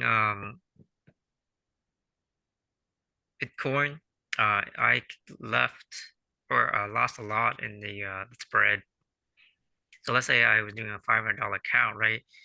And I did crypto, it was like now, 480 or something. And then I went, by the time I transferred back into uh, CoinX, it's like 470. Yeah. And so then I was like, but if I do USDC, there's like very little spread on that. That let's say $500 account, by the time I transfer into CoinEx, it's $4.99, like a few Yeah, cents off kind of that's thing. a big difference. Yeah, a huge difference. So for me to send money from my bank account to CoinEx, what's the lowest cost way of doing it? To me, that's from my experience, that what he just explained, that's your best route. Right. Pardon? By What Duke just explained seems to be the best route. Okay, how do you fund Yes, USDC? the same way you fund the uh Bitcoin, I believe. so you have to transfer money from your bank to Coinbase. Okay, so then let's say you have $500 in Coinbase, so there's like zero fees right here, right? And then you have to do this right here. You got to buy the crypto, and then you transfer the crypto to CoinEx. Let me ask you this, which maybe you may not know this.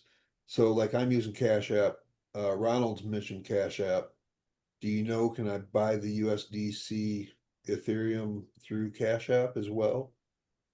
Or is Coinbase I something don't know. different? I've used Cash App, but not for cryptos. I don't know. Okay, so So, go ahead, Ronald. so 500 to Coinbase and then Coinbase to USDC. And then to CoinEx. Um, excuse me. Ansley said he had like some different account. I forgot what. And so he doesn't have CoinEx because they're not available in Europe.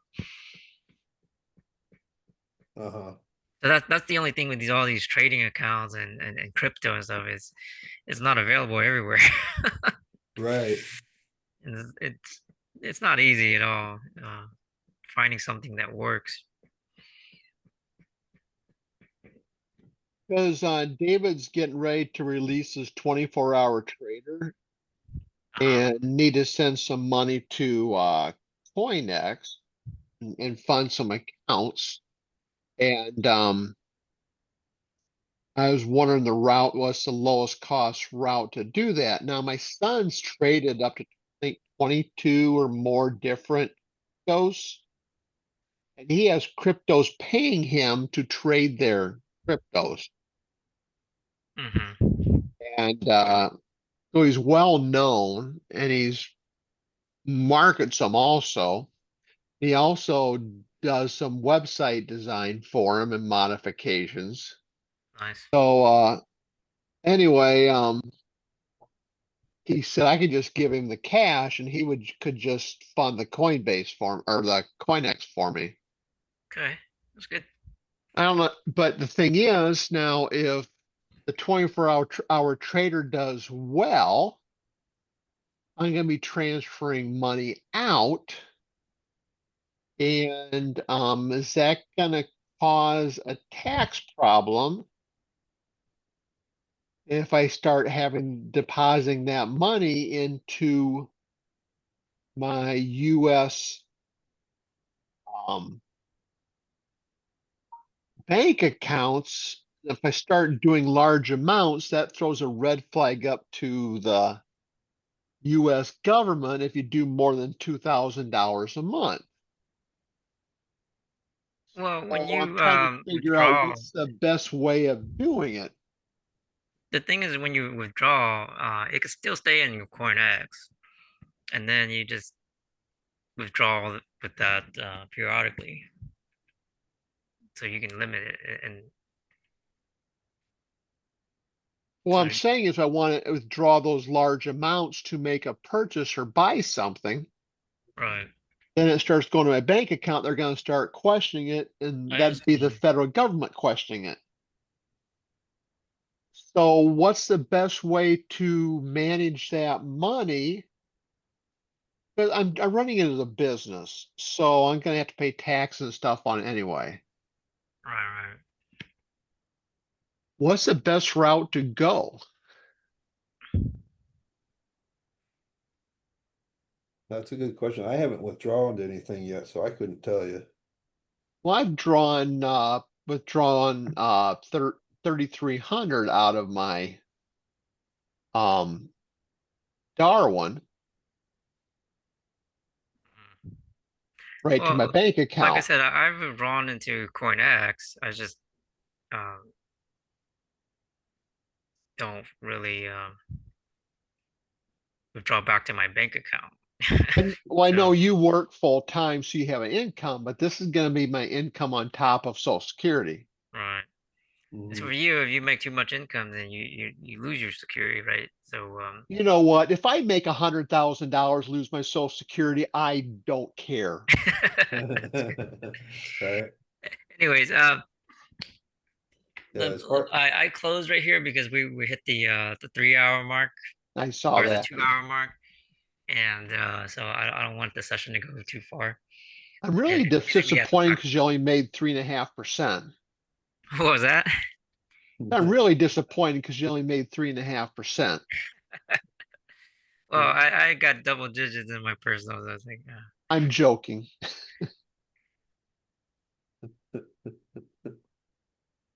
anyways, let's have you guys recap takeaways. Trust the 1 hour. Okay. Because look where the 1 hour just hit. Or actually, no, that's not the 1 hour. That's 15. 15 just hit Bollinger. Yep. Yeah. The bottom left is 15. Yeah, And I one saw hour is that. Yeah. upper right, or sorry, upper left. Yeah. Anyways, Darren, Yeah. any takeaways from you? I think it was a relatively easy night to read. Uh-huh. Um, Well, at one point you were talking about buys though, right? So I was in buys for a while. yeah. Yeah, as a possibility, I could have seen buys at one point. Um, but it just never did that. But trying to remember where we were exactly seeing buys, but I know it was somewhere back in here. But yeah, probably in this area right here. yeah, 'cause this was a short-term wave, but then our overall bias was still sell bias. So Right. Well, hopefully by my his commentation or whatever, you mhm. saw what the market was doing. And Moved a whole 18 pips in what, 2.5 or 2 hours? yeah, a Yeah. lot. The point here is that if you want to make the higher percentages, you got to load heavier. But the Yes. whole point is knowing when and where to do Right. The thing is, I'm in calibration right now, so I'm trying not to screw things up. Yeah. that. Right. I'm not doing what David says to do anymore. It's good. I'm not, I'm using my trading plan and the mix of David, Duke, and me, and Yeah. it's Yeah. working. So, Good. Good. Yeah. With everybody I've listened to and done for trading, yeah, you pick up a little bits here and there from everybody. And like you just said, you got to make your own plan, go with your own plan, your own style. Um, and figuring out what works for you is one of the biggest things. So, Right. because Duke's exact style is not going to be exactly for you and or for me or anybody else. Everybody sees things just a little bit different. So so far I'm in 8 days, and I think my highest risk is less than 1%. nice. That's good. I mean, You are much lighter though. So, Well, I was up at 4 or 5% last time. uh-huh. Then I Yeah. got in heavy when Dave says get in heavy and heavier and heavier and heavier, and it kept just running and running and running. I'm not doing that anymore. Right. Right. So if I can hold this, I mean, I did 0.44 yesterday, or between I did 0.44 between Wednesday night and Thursday morning. Mm-hmm. I did 0.19 trading at night, and then I did 0.12 trading this morning, and then I did uh 1 or 1 2 with David, and at 0.44 I decided just to quit. Nice. Tonight I didn't do so well. I didn't do as well. I'm at 0.02. I was going in the wrong direction, so I didn't take any losses, but I didn't do much as far as profit. Well, it's If good I you're would staying have calm. followed Duke on the way down, I would have did well. Right.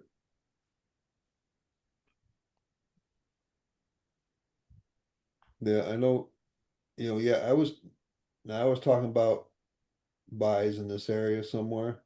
So I can see it in both directions, but I get that bias that, and I don't, it's, it's hard for me to trade both directions because I have trouble seeing the point to get out.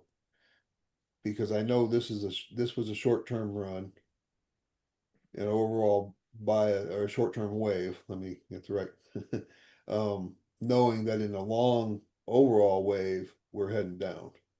Mm-hmm. And for the most part, it was nice to see that we were always in the bottom part of the Bollinger Band. So that helped me with staying in or being in the right, the direct. It calmed me down being in that direction. So Okay. Duke, can you zoom out of the H1 a little bit, please? You mean like expand it like this? Oh, zoom out.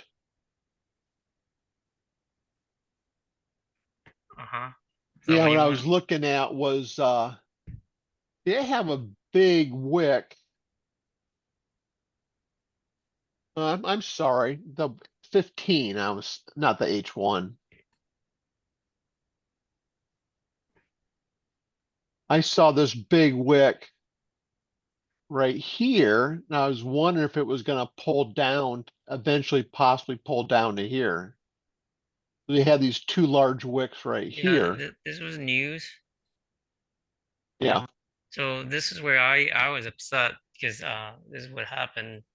I was in buys for this move right here, Okay. and then this news came out and margined me out, and then I got some sales like this, but then I lost to my sales. So I lost twice, Okay. and then I was like, okay, I cut. But that was where it upset me because I was like, I was right over here. It did go up. So you think it's going to come down to here? Probably here Okay. because this is the next one right here. Okay, and there's also the 0.75, I think. So as far as Okay. that overnight target, if I were to do it light, I would have TPs here, Yeah. because that's the easy one. If you try to do it like this, it might not ever come. Okay. Okay. So basically, if you look at it, this was the consolidation area, right? Because it went up, down, Yeah. down, down. That's your zone. So if you look, partially why I TP'd some right here, because I figured it's going in deep, hit this one right here. You think it could stall right? Let's see, where was I looking at? Oh yeah, you're talking right here. You come Mhm. all the way over. Yeah, so this is That's where like your your box is, zone. yeah. This is your zone. Yeah, demand zone. So if market's gonna bounce, then it's probably gonna be in this area. Okay, so Yep, as far as overnight, if let's say it doesn't bounce right here and it keeps going down, well, this is your next bounce, yeah, and it could reverse, or it could just bounce, stay in your channel, and drop some more. We don't know. right. Hopefully that explained it.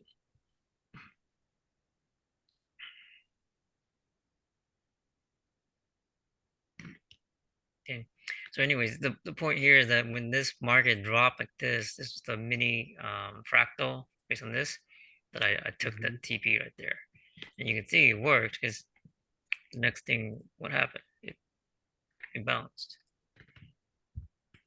And like I said, it could continue down, but I was heavy that I rather just get out and take my Right. profits. Because this right here is a 1-to-1. Risk 3 to make 3. Yeah, the But Euro USD moved 9 pips and UJ yeah, moved really. 18. It's Sounds about right. and I can tell you, EU is easier to make money. Why is that? Well, but tonight the EU kept going up, the UJ kept going down. Well, That's yeah, what it they're inverse normally correlated, does. right? That's what it normally does. Yeah, that's the normal behavior. But with EU, I can tell you, I can make my money pretty quickly and easily because it doesn't move as much against you. Okay, Unless with you, there's news. yeah, there's more volume. With UJ, you can make money easily if you know where and when to load. But Right. if you get it wrong, oh man, it's better just to get out because it can go like some 30, 50, 60, 100 pips in one direction. Yep. And if you got it wrong, there's no fixing. Because like this right here, like with this what you were talking about earlier, if you look here, it just went straight up 80 some, say 85 pips just for some 10 pip pullback. And really just went all the way here, say 100 some pips before you got any significant, oh, like 25 pips kind of thing to fix. Right. Right. So that's what I mean. Is like the moment you start getting like 20 pips against you kind of thing, you need to start cutting and just stay out or reposition somewhere else or lightning because especially with UJ, if it's going 20 in one direction fast kind of thing, it's not likely to turn. Well, the Euro USD went 101 pips. Yeah, I don't know, man. It's like this is the news right here. Yeah. It's crazy. All right.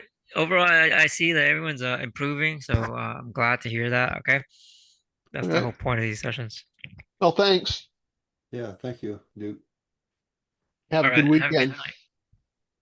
Good night. Night.